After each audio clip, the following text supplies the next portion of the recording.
I've mentioned before how whenever you're making models, every little thing is going to count when it comes to taking up space. I very much care about my models being on the smaller size, and by smaller I mean less space taken up. So here I have two different hairs. I have this short pigtail hair, and I also have this longer hairstyle. Now, they both have bangs, and the bangs are slightly different, so this is the first, this is the first option, and this is the second option, right? So, obviously, when I merge the armatures together, let me just turn all this off, you can see right here, the bones are practically overlapping. And if we come to the back, it looks like for the most part, actually,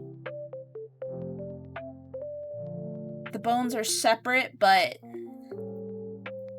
the front ones right here, the bangs, are overlapping. We don't need all this extra stuff, right?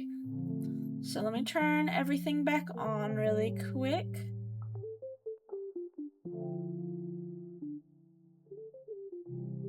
Okay. So I'm gonna go into edit mode for a moment, and I wanna revolve everything around the first bangs option. So I'm going to click on the armature, go into edit mode, start dropping this down. So I'm gonna click right here. The hair is called the Mercedes hair. So here we are. This is where we're looking for. And I'm gonna come over here to this, and I'm gonna Alt Z, so it's a little bit see-through.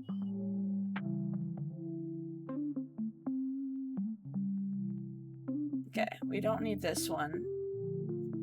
It should be 4. 1, 2, 3. Okay, that's the fourth one. Alright, so these 4 right here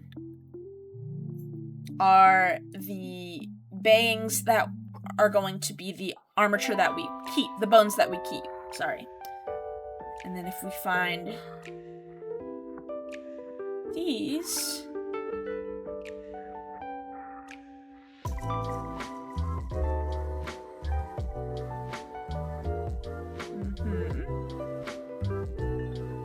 nope, too far. There it is. So this one only has 3. So we got these 2 right here, and then these 2. Or sorry, this one. So at this point, I'm just gonna try to find the bone that is closest to these. So obviously these 4 are gonna overlap, these 4 are gonna overlap, and then this one in the middle, oops, I think I'm gonna go here. So we'll start with this middle one first. We'll have these selected, and then these, whoop, shift click, these selected, alright? So these are the bones that are going to match. Now, you can take a picture with your phone. I'm gonna pull up my trusty dusty snipping tool because I have caca memory. And I'm gonna leave that open for now.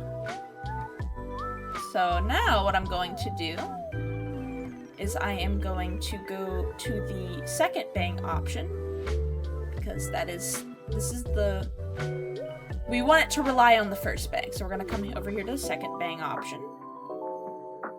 And I'm going to pull this up, and you're gonna find the vertex groups. So I'm looking for 6 right here. And we're going to rename this the name of the other bones for the other hair. So it's...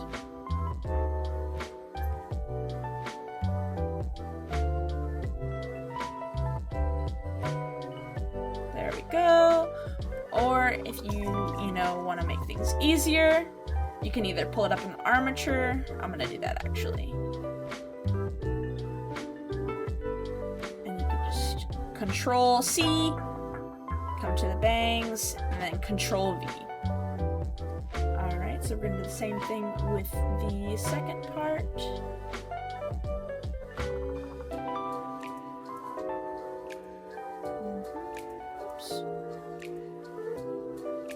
Alright, so now we're going to go back into the armature, into edit mode. We're going to find the second bang's bones, and we're just going to trash him. You can click X to delete. So now when we go into pose mode, if we find that little front piece, it should also control, it'll control the original, of course, but it'll also control the second bangs option. So there, now I got rid of 2 bones that I didn't need. So you'll have to go through the entire hair, or the bangs to do that. This technique also works, on anything where bones are going to be overlapping. If you want to reuse the same thing, I do have a third hair option that it is longer, so I'll probably do exactly what I just did, but for these back pieces, it'll work. Just make sure you're constantly testing it in pose mode, just to make sure that you are doing it correctly.